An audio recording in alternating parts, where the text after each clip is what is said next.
ada yang mengeluh hujan turun, bahwa Anda kerepotan, bahwa Anda kesulitan, itu berkah juga. Kesulitan itu berkah. Kalau Anda tidak pernah mengalami kesulitan, Anda tidak pernah menjadi dewasa. Kan gitu ya. Jadi kalau ada hujan turun, itu langsung saja Masya Allah, Masya Allah, Alhamdulillah, Alhamdulillah, Alhamdulillah gitu ya. Bahwa masuk angin, emang jelek masuk angin, kan bagus masuk angin, Alhamdulillah. Sakit juga bagus, kan gitu. Kalau Anda masih menganggap masuk angin itu buruk, ya Anda belum mengerti kehidupan. Bahwa masuk angin harus disembuhkan, iya. Jadi kan peristiwa menyembuhkan kan juga indah. Dan syaratnya keindahan menyembuhkan adalah ada sakit dulu. Maka sakit itu adalah persyaratan keindahan, kan gitu. Ini sebelum ngomong pajak dan hutang, gitu. Ya gitu ya, satu ya. Nomor dua, saya yang memohon antum tetap di sini. Sesepuh kita Bapak Abdullah Hamahwa yang saya kenal sejak dahulu kala ya, Ustadz ya.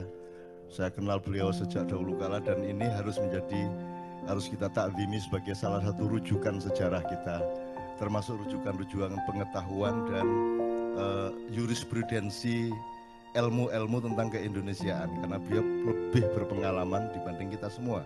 Itu hati awakmu nek dibanding beliau itu. Dia dulu ngalamin bagaimana mendirikan HMI awalnya, dia mengalami bagaimana Bung Karno agak terpecah hatinya terhadap HMI dan CGMI. Saiki wis gak ono wong kenal CGMI toh. Udah nggak tahu CGMI ya. Ya gimana, itu musuh utamanya dulu adalah CGMI dan GMNI separuh gitu ya, dan seterusnya. Tapi nggak usah saya ceritakan karena Anda sudah lelah bermusuhan dengan macam-macam, sehingga tidak usah saya ceritain bermusuhan. Nomor dua, jadi sekali lagi soal mengeluh tadi, tidak ada gunanya mengeluh itu. Yang ada bersyukur saja, meskipun belum masuk akal. Jangan khawatir, nanti Anda akan ketemu bahwa dia rasional, bahwa bersyukur itu rasional.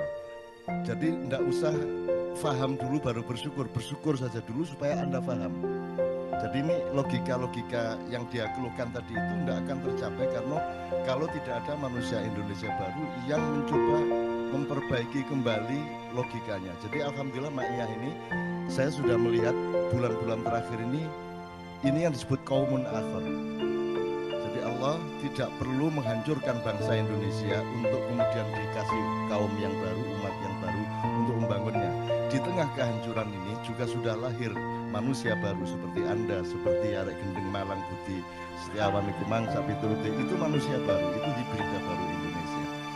Dan selama masih hibrida gendeng yang ngurusi itu, Anda juga tidak usah mengeluh. Terus mesti wong gendeng mesti ngono iku, ketika apa nomene. Tapi kan ada Anda, ada dia, ada teman-teman semua, dan ada kita. Usiamu kan masih 20, 30, 40 paling ya. Jadi kita punya harapan besar, dan ini jumlah kayak Anda ini ada di mana-mana, di Purwokerto, Banyumas, Purbalingga, Ngawi, Madiun, Ponorogo, lahir manusia baru Indonesia. Jadi Allah tidak perlu menghancurkan bangsa Indonesia. Allah di tengah kehancuran ini langsung melahirkan kaumun akhir, Indonesia yang berbeda, Indonesia yang baru. Dan itu sudah terjadi. Itu loh. Bahwa nanti berhasilnya itu bertahap. Mungkin Anda sudah umur 50 baru kelihatan. Saya mungkin anak saya, cucu saya dan seterusnya baru berhasil betul.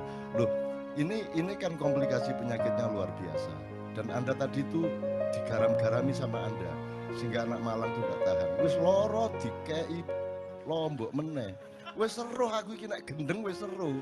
Kan gitu ceritane kan ya, sehingga si siapa tadi Doni Setiawan tadi kan wis seru aku nek gendeng, ojo dipeliak-peliak kan gitu kan. Oke, one itu first. The second, saya seneng ini siapa tadi menyanyi Rutsana ya tadi siapa? Dia dan siapapun. Kenapa di KJ ini semua boleh tampil? Tidak ada syarat. Setan pun tampil boleh. Karena kalau dia berbuat buruk di sini, dia akan mengalami kebakaran di dalam hati, jiwa dan pikirannya, mungkin juga hidupnya. Barang siapa berbuat jahat di sini, barang siapa punya hati jahat di sini, Anda tunggu. Tidak usah lama-lama, Anda tunggu saja. Jadi semua yang di sini ini, Ustadz Himam, ini mereka orang-orang insya Allah tulus. Mereka semua ikhlas untuk Indonesia. Tidak ada orang mau jauh-jauh, apalagi di Jakarta yang bukan kota ini tapi hutan rimba ini yang tidak jelas ini, mau datang-datang jauh-jauh ke sini tanpa pamrih, tidak mencari uang, tidak mencari apa-apa kecuali mencintai Indonesia.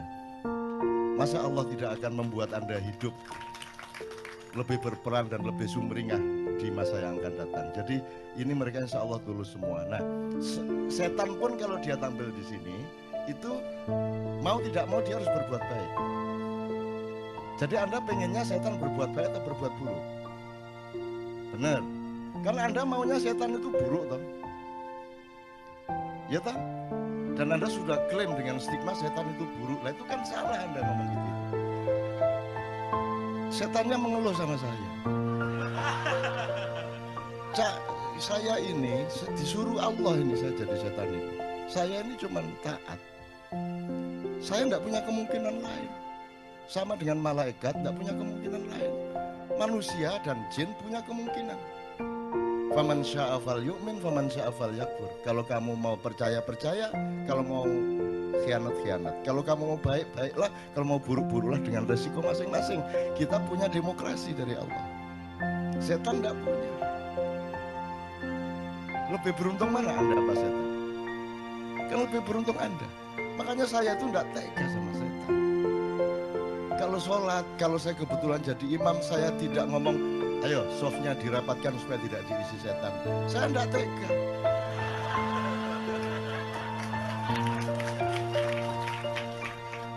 Yang rapi softnya, setan-setan kalau mau ikut sholat sekalian sini.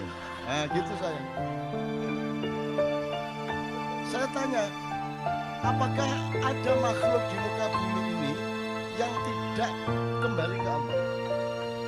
Jadi bagaimana mungkin saya mendoakan siapapun dan mengharapkan siapapun untuk tidak kembali ke Allah?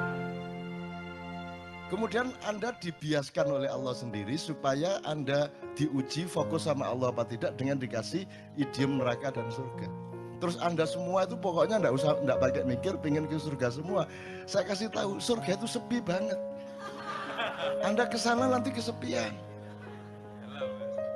Nanti dilang bentino.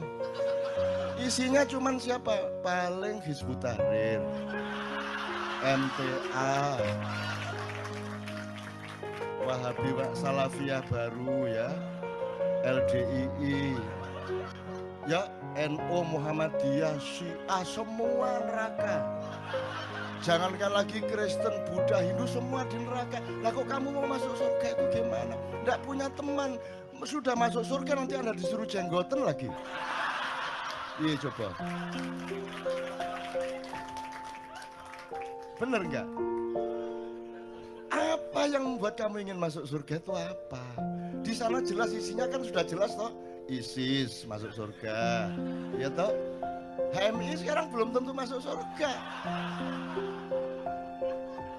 Wong PMI aja tidak masuk surga, apalagi HMI kan gitu. Ya toh, ya itu ya.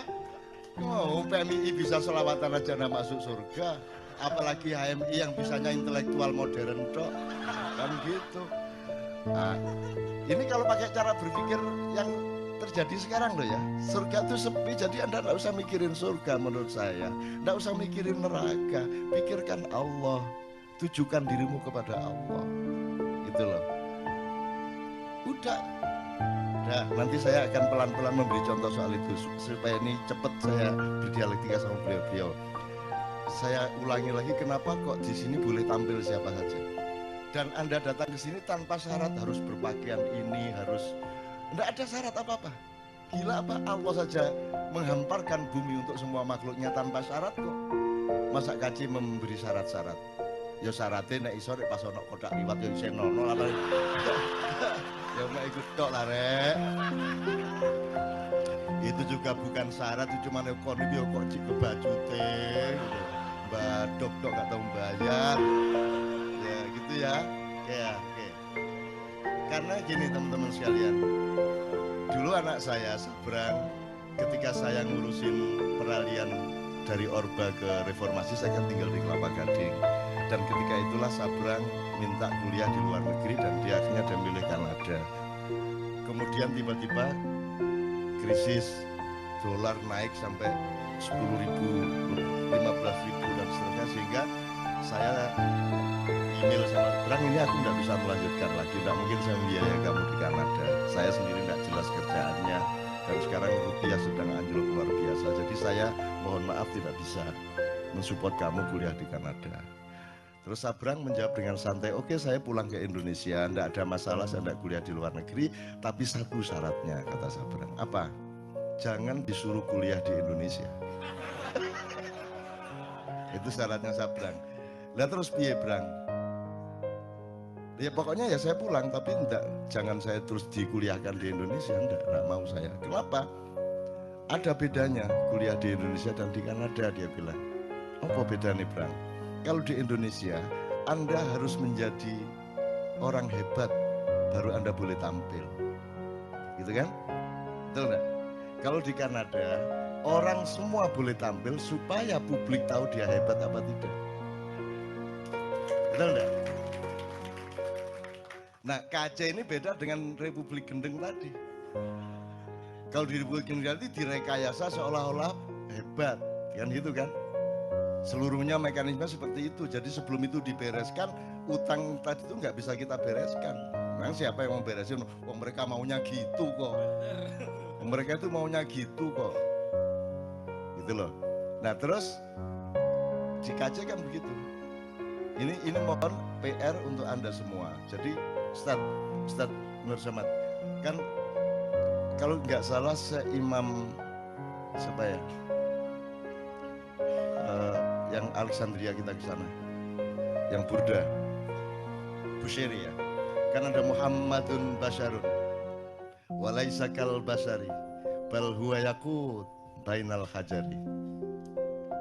Kalau dilakukan dengan lagu Eropa, Muhammadun Basyar, laisa kal basyari, bal huwa yakut bainal hajari, gitu kan? Muhammad itu manusia biasa, makhluk biasa, tapi dia tidak biasa. Dia mutiara, dan manusia yang lainnya adalah batu-batu, kan gitu. Nah, jadi orang boleh tampil di sini supaya kita tahu dia batu apa mutiara, kan gitu. Nah, itu bedanya dengan Republik Malang Gendeng, ya. Arek Malang. Waliane apa rek? Angel iku dibalik ya. Angel nek arek kan kerah ya Ustaz. Di Malang tuh semua dibalik. Jadi kalau Allah tuh halla, ya Allah. Malang kok dibalik, pokoknya dibalik kata, urutan kata itu dibalik. Halla. Allahu Akbar. Oh Akbar lali apa Akbar? Rakba, halla rakba, halla rakba. Malang balik-balik boy, kerang alam. Lu malah seneng nyebut dirinya sendiri bedes. Oke, saya terusin. Nanti saya mohon antum, tolong antum bantu saya jelasin Muhammadun Basyarun walaisa kal basyari. Ini akan kita tarik garis ke demokrasi, ke peradaban. Karena dalam demokrasi sama kok. Anda itu mau mutiara, mau berlian, mau emas, mau perak, mau kerikil, suaranya satu. Sehingga setiap hari Anda dididik untuk menganggap bahwa semua itu cuma punya hak sama. Loh ya beda. Mutiara sama batu kok sama. Jadi demokrasi itu di mana letaknya? Dia harus tahu diri, tempatnya tertentu. Tidak di seluruh hal kita harus berdemokrasi. Dan gitu dan seterusnya. Saya itu Pak Abdullah tidak pernah menganjurkan orang merokok. Ya. Sebelum Anda mengerti dirimu jasmaniah rohaniah, sebelum kamu mengerti kehidupan ini sebagai satu metabolisme kosmis yang Allah atur sedemikian rupa, dan sebelum kamu mengerti sejarah rokok, kalau kamu belum mengerti semua jangan merokok. Itu ya satu. Nomor dua, saya ini tidak pernah menggunakan hak-hak saya dalam hidup ini. Hak politik tidak saya gunakan. Mosok orang kayak gitu jadi presiden saya nggak bisa. Saya nggak pernah gunakan hak saya Pak Abdullah. Saya tidak pernah masuk organisasi, saya tidak pernah menggunakan hak saya sebagai orang yang boleh jadi pengusaha, boleh jadi presiden, boleh jadi apapun, semua tidak pernah saya gunakan. Hak-hak itu saya tinggalkan. Hak untuk menjadi ulama, hak untuk dapat sertifikasi kiai segala macam, semua tidak saya gunakan. Saya cuma minta satu, hak merokok. Ya.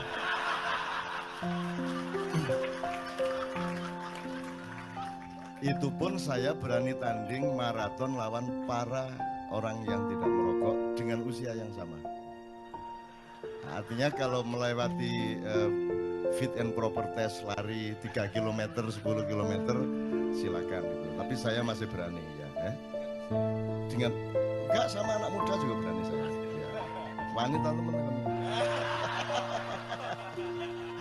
Oke, ini sekedar supaya beliau ini saya sebut ekstremis karena kita sesama ekstremis. Ya, kalau saya bukan ekstremis, saya nggak akan sebut beliau ekstremis. Saya kenal beliau sejak sangat lama dan sebelum Anda lahir lah. Nomor 3, Pak, saya diwajibkan Allah untuk menemani semua yang teraniaya. Dan saya keliling dunia, tidak ada bungkus rokok yang dikasih gambar gini-gini. Hanya di Indonesia ada gambar yang menjijikkan seperti ini. Di Korea saya tidak jumpai rokok yang dengan gambar seperti ini. Di Taiwan, di Hong Kong, di mana-mana, di Rusia tidak ada rokok seperti ini, hanya di Indonesia. Sehingga saya menjalankan kewajiban. Jangan sampai yang teraniaya ini tidak ada yang menemani. 3, saya punya alasan kira-kira 27 ya. Nomor 4, salah satu kemudahan hidupnya para jamaah ini, Pak, adalah mereka ada yang ke saya minta peci, salaman, ada yang ngasih korek api ini yang ngasih ini pengacara Malaysia namanya Mas Hendra ini yang ngasih saya ini dikasih jamaah di Makau. Terus yang paling banyak ngasih yang praktis itu waktu. Kalau saya tidak menerima ini, saya menghalangi berkah untuk dia. Dan saya tidak sopan kepada orang yang mencintai saya. Itu nanti nerakanya luar biasa. Udah, 4 alasan saja gitu. Tapi pokoknya tepuk tangan untuk beliau, alhamdulillahirrahmanirrahim. Pak Abdullah, mohon dengan sangat antum kapan sempat biar 1 jam bisa ke sini. Karena ini loh anak-anak yang akan membangun Indonesia baru. Kalau sekarang enggak apa-apa, kita tunggu lengsernya, nanti sebentar lagi ada ya. Waalaikumsalam warahmatullahi wabarakatuh. Oke, sekarang kita ke Ustadz Nur Somad. Pertanyaan saya tadi itu gitu, saya mohon beliau yang di Mesir 16 tahun. Sebelumnya saya kasih tikar seperti ini. Tadi kan saya mengatakan Syekh Imam Busiri itu membuat syair mengenai Muhammadun Basyarun Walaisa kal basyari bal huwa yaqut bainal hajari, kan gitu Ustaz ya. Itu satu terminologi sebenarnya, satu terminologi. Saya bagaimana elaborasinya terhadap praktek demokrasi yang membuat orang tidak lagi punya tradisi dan kepekaan untuk menghargai keunggulan-keunggulan dan keistimewaan-keistimewaan, kan gitu kan? Itu karena kita semua itu haknya sama. Ya enggak sama dong haknya. Haknya bebek sama haknya burung ya beda dong. Dia punya hak sama ketika pilkada itu dong ya. Tapi selebihnya dalam kehidupan ini dia punya hak yang berbeda. Hak burung untuk terbang, hak bebek untuk berenang, hak ayam untuk dodol-dodol, ya toh? Semua haknya berbeda-beda dan hampir seluruhnya berbeda. Bahkan dirimu dengan dirimu itu berbeda. Bagaimana mungkin dirimu tidak berbeda dengan dirimu? Karena engkau tiap hari memiliki pengetahuan baru tentang dirimu. Dirimu yang sekarang bukan lagi dirimu yang kemarin, karena yang berkembang adalah pemahamanmu. Makanya Allah tidak mengatakan Allahu kabir, walakin Allahu akbar. Akbar itu artinya lebih besar. Jadi dia dinamis, selalu baru pengetahuan kita mengenai hidup, mengenai diri sendiri, mengenai apalagi mengenai Allah. Karena Anda aslinya tidak mungkin Anda mengenal Allah. Tidak mungkin. Itu Allah memudahkanmu dengan gini aja deh, daripada kamu repot sebut saya Allah. Padahal dia bukan Allah. Jangan terus itu Allah loh, itulah untuk kamu lah supaya gampang gitu loh. Supaya kamu punya idiom, punya ada nomenklatur kan gitu. Aslinya dia bukan Allah. Untuk apa Allah punya nama? Untuk Allah. Kamu gimana sih? Allah punya nama itu untuk disapa siapa? Nah, kalau umatnya dia bunuh semua, terus dia sendirian. Sing nyapa sapa? Lah sakarepe dhewe.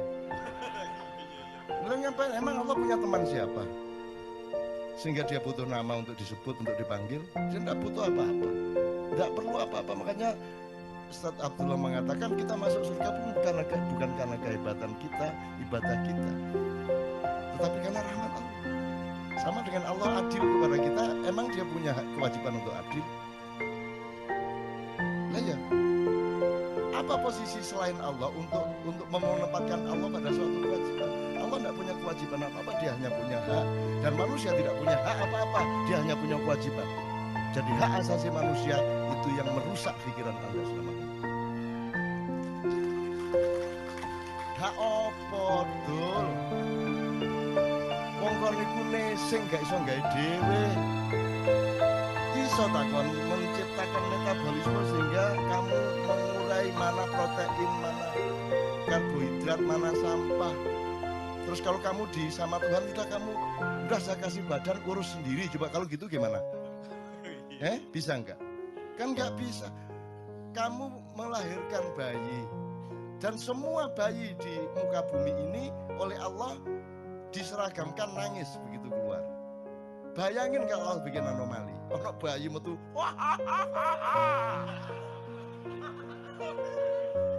terus siapa yang mengajari dia menangis? Siapa yang menyuruh dia menangis?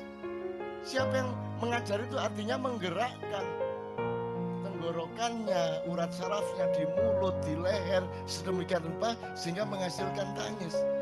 Kamu pikir bisa ibunya mengajari? Terus engkau kon duwe anak, terus kon bayimu pertama ngenyut, terus kon disuruh Allah, coba ibu, kamu sudah ibu sekarang ajarilah anakmu ngenyut. Yo jajal oleh mului apa? Gimana ngajari? Ayo nak, bibirnya digerakkan. Oke, dikenyut. Ya enggak bisa, bayinya belum paham kok. Jadi bagaimana manusia punya hak itu bagaimana? Enggak mungkin manusia itu punya hak. Kalaupun ada hak itu hak pakai, bukan hak milik, ya toh? Hak pinjaman kan gitu. Nah, ini kalau ngomong hakikat dan kita sudah rusak sekarang ini. Jadi saya bertahan di situ. Saya tidak pernah menggunakan hak karena saya sendiri memang sebenarnya hakikatnya tidak punya hak. Nah sekarang ini supaya Ustadz Nur Somad nanti lebih mudah menjelaskan, saya kasih teman-teman idiom-idiom ini. Hak dan kewajiban. Kemudian gini mas, tadi kan kita ngomong mutiara, batu, jadi berarti ada berlian, ada emas, ada macam-macam hasil, ada ake ya, ada ake, segala macam. Sekarang ini lagi laris ini, ake-ake ini. Apa? Bacan. Apa itu? Oh gitu ya, batu bacan ya. Sekarang gini, kalau mau ngomong praktis gampang. Presidenmu ku krekil tak mas? Wono sing ngomong opil ya. Gini, saya tidak. Loh, apakah batu menjadi rendah karena dia batu di hadapan emas? Kan enggak. Batu punya harga dirinya sendiri. Cuman batu jangan diemaskan, emas jangan dibatukan, kan itu masalahnya. Nah, mekanisme yang kita sebut demokrasi ini memungkinkan kamu menaruh bongkahan batu di makomnya emas, itu masalahnya. Jadi seluruh cita-citamu tidak akan berhasil selama kamu tidak bisa menempatkan emas sebagai emas, mutiara sebagai mutiara.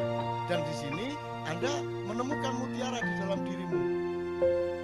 Nah, ini kan banyak sekali kalau mau kita elaborasi.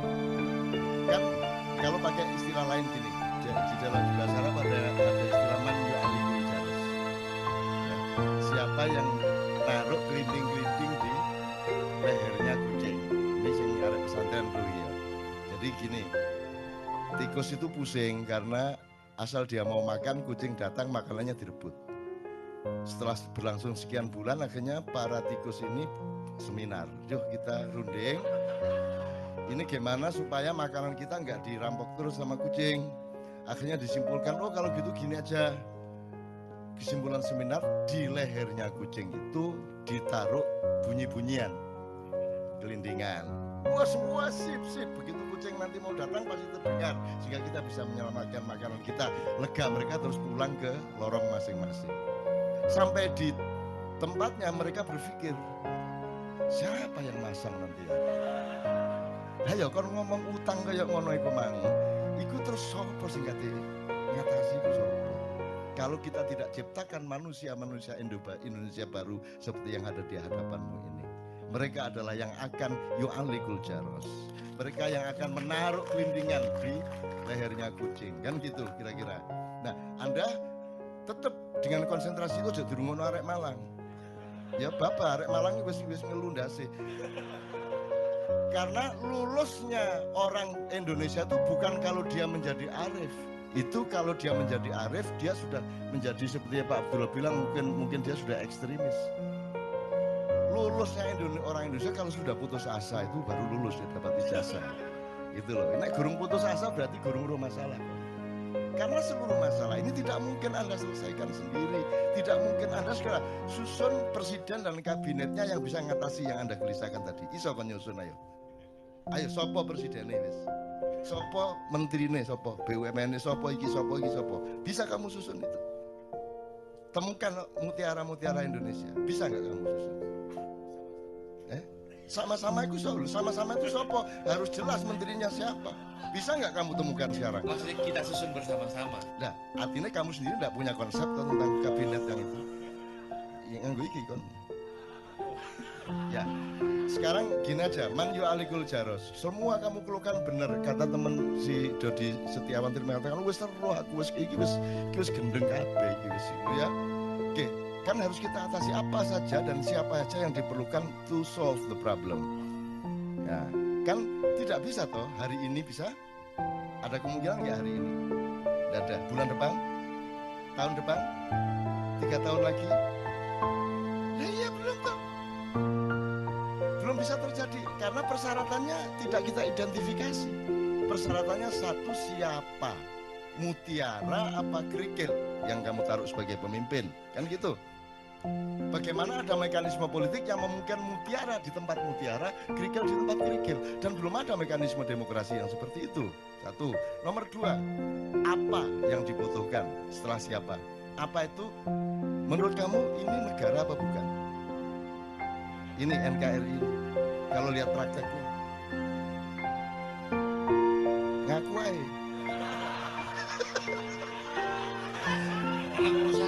Anak perusahaan. It's not state at all. Not even corporate. Niki kita dol kali. Ya. Not even corporation. Only anak perusahaan. tool of global and big corporation. Jadi bukan negara, bahkan bukan perusahaan, bukan perusahaan, bahkan dia hanya anak perusahaan, gitu ya. Nah, jelas terus. Jadi kamu juga jangan terlalu masuk hati itu mengeluh itu. Oh jelas bukan negara kok kamu bersemangat ini harus kita lihat. Ya apa ngancane anak perusahaan ini cabang ke Amerika, cabang Indonesia, kan gitu kan. Di dalam koordinasi Singapura, terus nanti di kavalerinya Israel, Arab juga ikut, terus China Bank Dunia, dan sistemnya syariatnya harus syariat Bank Dunia, kan itu kan. Ya. Bahkan kalau ada bank apa syariat, itu benar apa syariat Islam? Kalau kamu masuk ke bank syariat, terus kamu tidak menemukan Islam di sana, yang salah kamu apa mereka? Yang salah kamu, karena kan dia tidak bilang dan syariat Islam dan syariat. Syariat itu penting aturan ya toh. Ya aturannya sekarang bisa duwe bank. Lah kok kon nuntut Islam? Goblok kok. Ya salahmu dhewe. Karena kamu terkena stigma bahwa kalau bahasa Arab mesti Islam. Goblok itu. Gitu loh, satu. Wes ini soal bank. Saya tanya, sob jenenge Ardi, kalau ada orang Islam masuk Kristen, dia kan menjadi Kristen, atau dia masih Islam juga? Nah, atau orang Kristen masuk Islam terserah. Pokoknya kalau orang sudah menjadi Kristen atau sudah menjadi Islam, dia masih Kristen,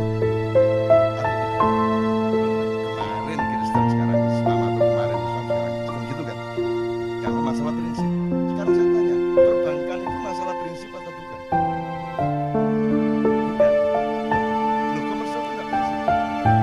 Loh, 4 dikurangi 3 boleh sama dengan 5 itu ya prinsip. Matematik itu prinsip atau bukan? Matematik itu ilmu paling suci. Ilmu pasti itu kesucian. Karena tidak ada opini di situ. Tidak ada tafsir, tidak ada ijtihad dalam matematika. Nek papat ping papat 16 titik. Titik. Berarti sokong itu artinya. Ya. Tolong, matematika itu ilmu paling suci di dia itu tajalli. Tajallinya Allah.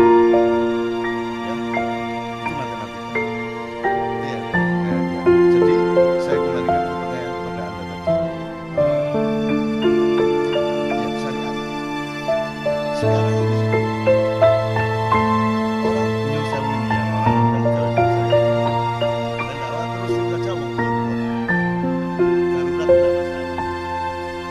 Atau kalau waktu di Boyolali saya tanya, Bapak Ibu lepas beda kalau dibanding tayamum, si paling tua ya. Oke, kalau wudhu itu pakai air, kalau tayamum, kenapa kok pakai wudhu? Kenapa tidak ada air? Bisa karena airnya kotor, bisa karena airnya dicuri orang, bisa karena tidak ada air, PDAM-nya nggak jalan dan seterusnya. Kemungkinannya banyak dan itu bisa diterjemahkan ke kasus-kasus nasional. Sekarang pertanyaannya sederhana, ini negaramu ini negara wudhu apa tayamum? Nah, jelas kan masalahnya? Jelas masalahnya? Oke, ya. Jadi kalau kamu itu ngomongin macam-macam tadi, kamu harus ingat bahwa ini tayamum ini. Nah, jadi sekarang di Boyolali, di Boyolali dan Salatiga itu sudah jadi idiom rakyat. Oh, syukurlah tayamum. Gitu. Ya mudah tuh mas, mudah tuh mas. Nah, cita-cita kita adalah bikin negara wudhu beneran, dengan air beneran, kesucian beneran. Jelas ya? Gitu loh. KC ini, Ma'iyah ini adalah untuk transformasi supaya kita bisa benar-benar menjadi manusia wudhu. Kalau kita tayamum terus, ada debunya kita harus kena narkoba, kena tai, kena segala macam, gitu loh, ya, ya. Jadi kembali ke bank. Berarti bank itu prinsipnya. Kenapa bank mandiri umpamanya kok bikin bank syariah mandiri? Karena ada yang tidak benar menurut mereka di bank mandiri konvensional sehingga mereka bikin yang benar-benar ya. Kira-kira gitu. Loh, kalau enggak ngapain bikin bank syariah kalau enggak prinsip? Loh, kudune kan kalau memang bikin itu kan karena ada prinsip yang lebih benar. Makanya saya tanya, kalau orang Islam sudah masuk Kristen, dia sudah Kristen apa sudah Kristen tapi masih Islam? Lagi apa? Bank Mandiri ki wis syariat ta gorong? Belum, sudah ada syariat gitu. Enggak, itu prinsip juga. Nah, Itu prinsip. kalau prinsip, kalau memang sudah bikin bank syariat, yang lama bubar. Nah, prinsipnya bukan di syariatnya ternyata. Oh, prinsipnya mencari nasabah baru. Jadi ternyata syariat itu hanya alat ekonomi dan kapitalisme untuk mencari nasabah baru, memperluas pasar. Itu kan yang kamu maksudkan. Ya kalau gitu jangan sebut syariat. Tak kata-kata api di dunia ini. Syariat wis digawe, ya toh? Saiki ono lomba berkutut akbar. Ono. Apa itu tekad? Habis kata-kata yang baik. Ben ada wali, ada dewa, ada semua. Ya, apalagi sing belum, saya tuh betul-betul ingin penuntasan kegilaan. Kok nek gendeng ku temenan aja setengah-setengah. Masa belum ada? Iya, misalnya TV ini kan belum lengkap, belum ada. Kalau misalnya RCTI apa tuh? Raja Wali. Kalau misalnya pesawat kan Air Asia. Kok sekarang dibikin Jibril Air. Ada Muhammad Air. Rasulullah Air. Kok bikin perusahaan Allah Subhanahu wa Ta'ala.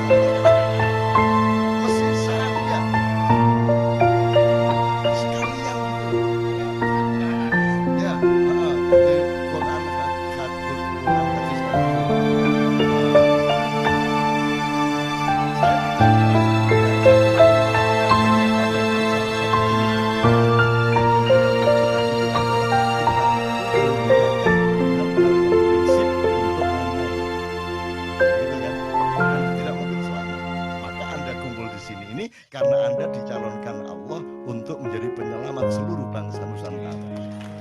Ya. Terakhir, Yakut nanti anak mohon semua wacana mengenai Yakut ini ya Ustaz ya. Ini nanti Anda pulang ke rumah, gitu. Terus sampai rumah kan tidak ada KJ lagi. KJ tinggal kenangan, Maya tinggal ingatan. Anda kembali ke masalahmu masing-masing dengan kegelisahan, dengan kegalauanmu masing-masing.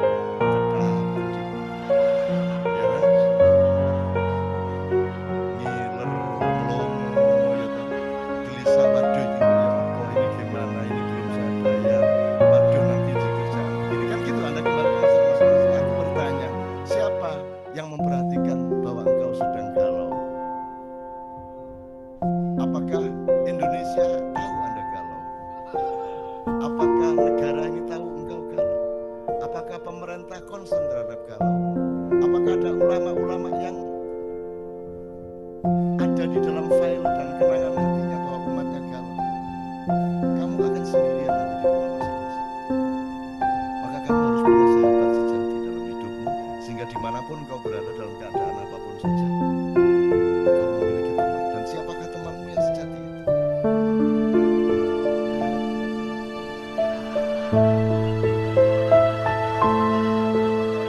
Iya, enggak apa-apa. Bagus juga.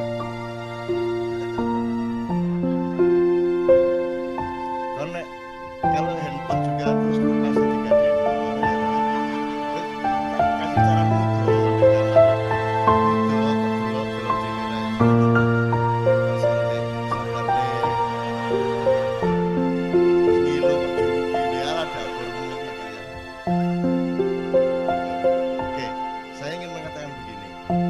Tolong kembali ke hidupmu yang sejati. Kemanapun kau pergi, kamu harus selalu memiliki kesadaran untuk berpijak kepada yang sejati. Yang sejati itu gampang. Anda, saya kasih 3 ide. 1, cangkul. 2, pegang. Jangan dilihat kerisnya sebagai benda, jangan dilihat pedangnya sebagai benda, jangan dilihat cangkulnya sebagai benda, tapi sebagai pengalaman. Kalau cangkul itu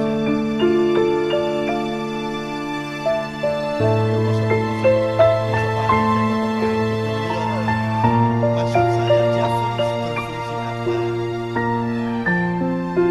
Berfungsi ekonomi.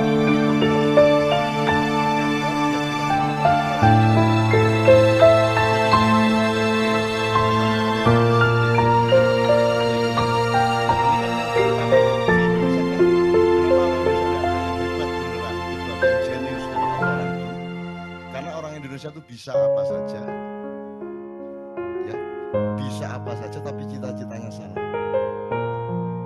Kalau orang Barat lumayan, bisanya cuma satu hal, tapi mereka tidak punya kemungkinan, maka mereka bersungguh-sungguh dalam satu hal itu, sehingga banyak ekspor master di hal-hal yang mereka konsentrasi. Kini ini sembarang iso, tapi kalau sing serius dan salah tujuan, salah cita-citanya apa? Kita tuh inginnya kaya, kan gitu. Orang Barat inginnya bahagia. Ini menurut Rawahu Sabra. Saya diceramai Sabra. Saya diceramai Sabra tadi malam. Ini anak saya adalah guru saya. Ternyata. Kan dulu saya bikin struktur ini. Jadi kenapa Islam, Sabrang juga yang ngomong, kenapa Islam pada abad 8 tidak bisa populer, tidak diterima? Karena yang membawa adalah pedagang. Nah, pedagang itu kastanya paling rendah.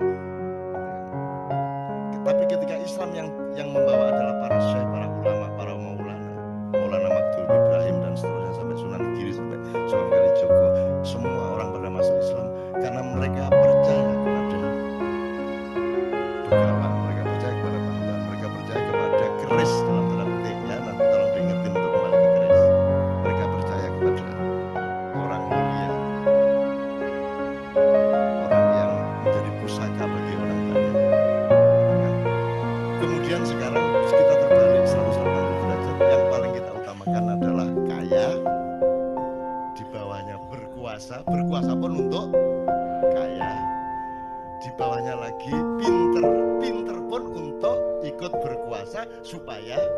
kaya. Nomor 4, kuat.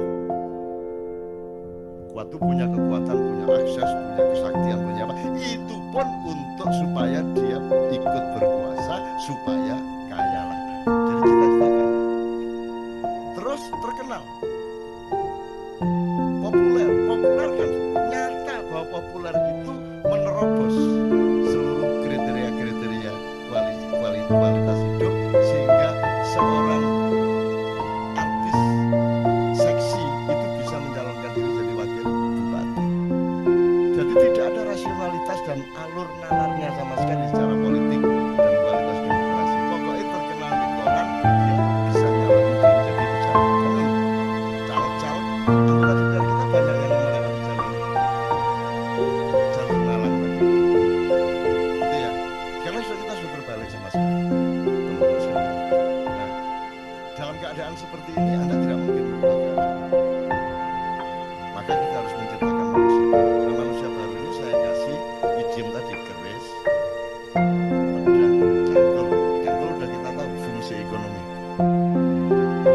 Kalau pedang itu kekuasaan, kekuatan dan kekuasaan, otoritas, regulasi. Ya, kalau tidak pegang pedang, Anda tidak bisa melakukan undang-undang dan aturan. Yang boleh bikin undang-undang adalah orang yang sudah dapat pedang dari pilkada, pilpres, pilek. Gitu ya. Jadi pedang itu fungsi kekuasaan dan otoritas pemerintah. Kalau keris,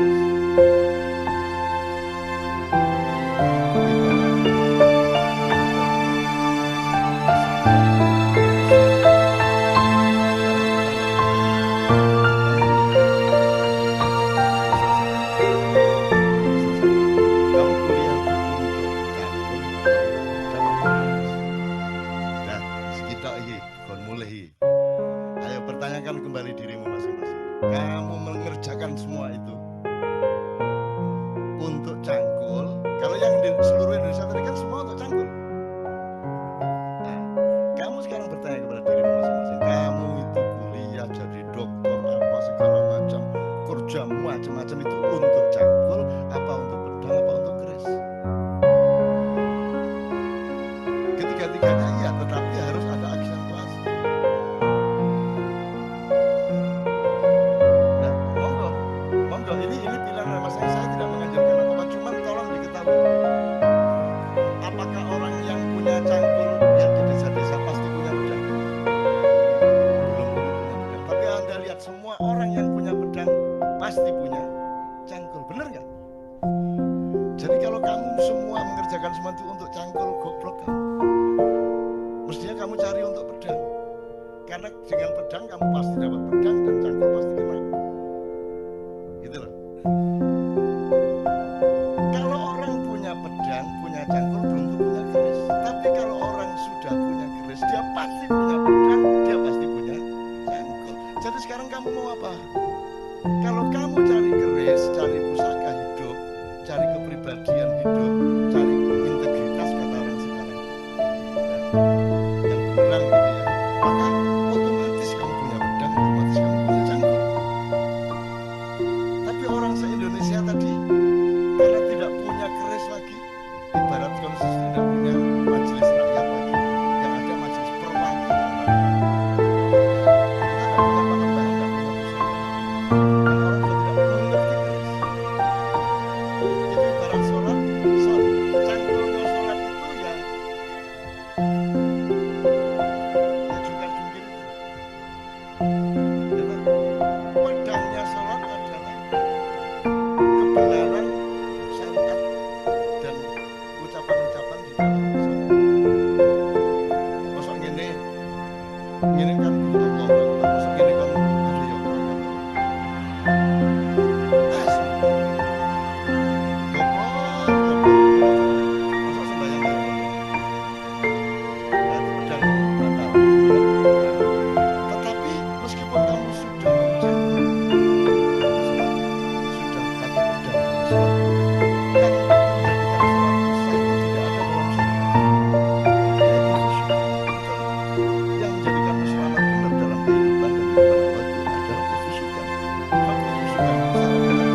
tapi hatinya enggak ke Allah. Kamu terima enggak itu sholatmu? Saya enggak mengatakan Allah enggak menerima loh ya. Saya enggak bilang Allah enggak menerima, terserah dia. Cuman kamu bayangkan umpamanya kamu itu Allah terus kalau sembahyang ngene itu gagal mari ngene kok nyolong kan gitu. Diterima enggak kalau enggak khusyuk? Kamu enggak terima kan? Kamu jangan berdoa, tapi ini Allah pasti mungkin enggak bisa kan? Enggak ada orang bisa mengatakan Allah terima. Enggak usah berdoa, doanya sampai apa tidak? Berdoa sampai sing endi? Ya Allah, enggak usah diperdebatkan kok enggak. Jangan berdebat mengenai doa sampai atau tidak. Jangan berdebat mengenai Allah menerima atau tidak. Jangan berdebat mengenai masuk surga atau masuk neraka. Kon ku besane Gusti Allah ta ya apa? Kapan besanane resepsine di gedung apa Pak? Bagaimana kamu bisa menentukan seseorang pasti masuk surga atau pasti masuk neraka, seseorang pasti diterima Allah atau tidak? Bahwa kita yakin, iya. Itulah yang namanya puncak iman. Tetapi kalau kamu disuruh menyatakan bahwa kamu diterima Allah, kamu tidak berani tanda tanya. Itu cuma keyakinan saya. Dan keyakinan kan tidak bisa diapa-apain. Dan itu juga tetap tidak bisa Anda bawa keluar, itu hanya ada di dalam dirimu. Jadi misalnya sekarang gini, Hendra, siapa Allah? Siapa Tuhan Allah? Siapa Nabi Muhammad? Teman-teman agama lain punya struktur sendiri gitu ya. Siapa presiden?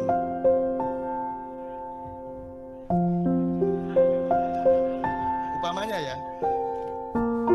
Jadi gini teman sekalian, kalau Allah kamu dapat resiko besar dan tidak mungkin kamu akui. Nabi Muhammad juga begitu. Karena ada alasan rasional, bukan soal korupsi, bukan soal golongan. Ada asbabun nuzulnya, ada mantiknya, ada semuanya. Tapi kalau selain yang dua itu boleh enggak kamu mengakui? Saiki ditegasno ndek awakmu iku. Jadi kamu sekarang ngakuin enggak yang selain dua tadi itu? Boleh enggak sekarang kamu enggak ngakui? Sudah ya toh. Kan boleh kamu enggak mengakui. Jadi juga enggak usah terlalu pusing juga. Kata apa? Nah itu repot. Enggak tahu di TV sudah apa. Kan gitu kan. Kalau dia pas lewat kita pergol, saya enggak akan melakukan dia sebagai presiden. Ya liwat sakar. Masih ono tuwet-tuwet aku liwat sakar bener apa. Aku urip dikai Gusti Allah kok. Mosok ngebukti terus sing kabeh ono pantes-pantese. Kabeh iki nek gak apik ya pinter, nek gak pinter ya pantes. Iki gak kabeh ya.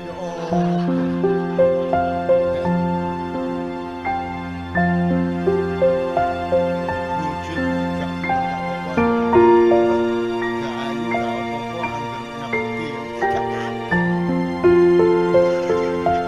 Ya apa pinter gak ngabukti gak ayu. Maka huwa yaqul. Nah sekarang kalau ada mutiara di luar diri kamu harus bersyukur kepada Allah. Kalau ada orang yang mengingatkan kamu kepada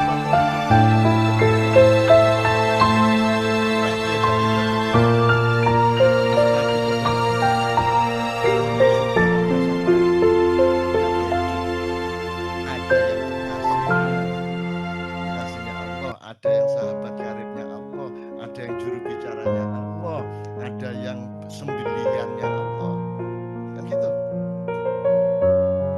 Ismail sembilihannya Allah, terus rumah kamu juga enggak ngerasain deh jadi Ibrahim. Bayangin kamu jadi Ibrahim, disuruh Allah nyembelih anaknya, itu gimana rasanya coba? Kamu tenang-tenang aja. Terus kamu pikir Ibrahim enggak mencoba bereaksi gitu? Ya ikhlas Allah, ya enggak. Jadi Ibrahim dia pergi ke hutan, dia itu kan semua kan tidak untuk kepentingan Allah. Memang ada Allah punya kepentingan. Jadi kalau Allah menyuruh sesuatu, itu kan untuk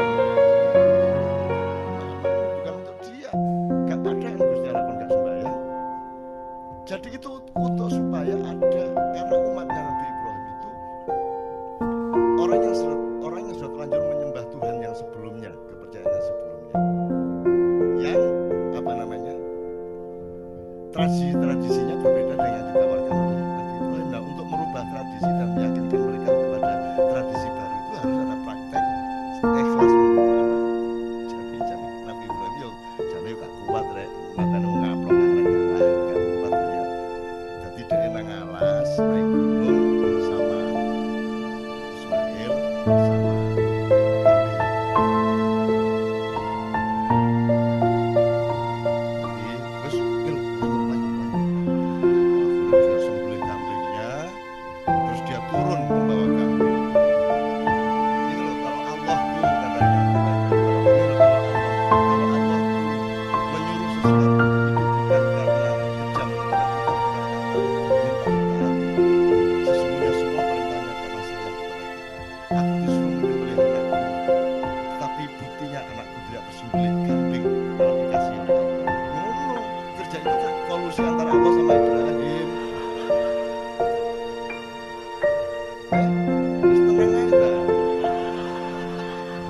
saya bukain macam-macam bangga semua nanti kan maksudnya lo kamu pikir Rasulullah sama manusia biasa semua itu kan semua itu sudah ada kasih sayang orang Nabi Nuh aja istrinya dia tidak bisa coba anaknya Nabi Nuh sendiri kafir kamu bisa bayangkan kalau seorang Nabi istrinya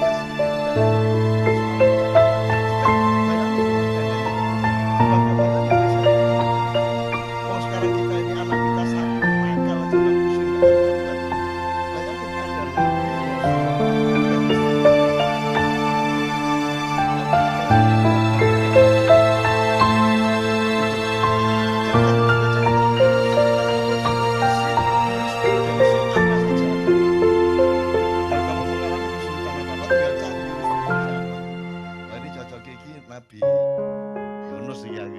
Yunus sih. Kalau kamu mengacu kepada contoh-contoh kejadian yang sudah Allah paparkan, kalau kamu menemukan itu selesai.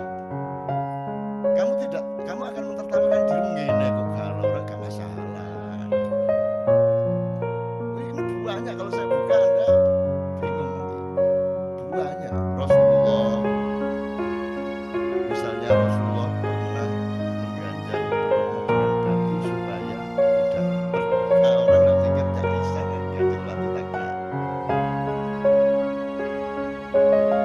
Kalau nggak pernah mikir tuh, kok mesti dilihat, kan mestinya semua kamu nggak punya fakta bahwa Aisyah.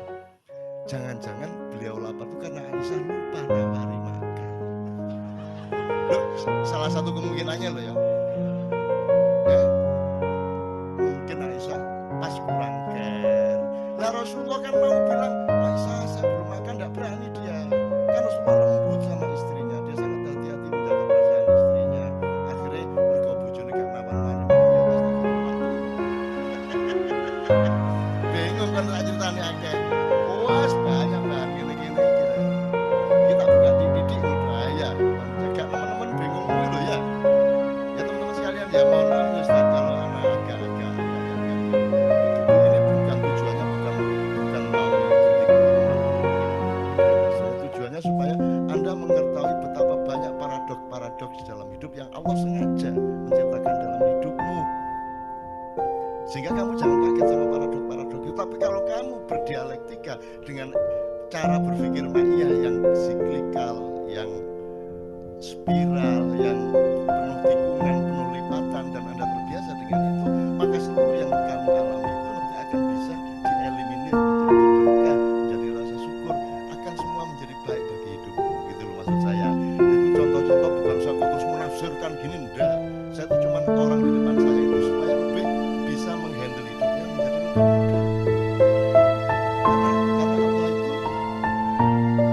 Karena Allah itu kan unik. Inna ma'al usri yusra.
punya kesulitan gak enak.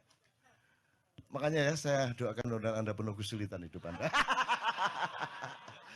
Oke teman sekalian, alhamdulillah bilamin. Pokoknya pulang dari sini ingat ya, kamu harus masing-masing sendiri dan kamu harus menemukan. Oh enggak masalah, saya cari keris kok.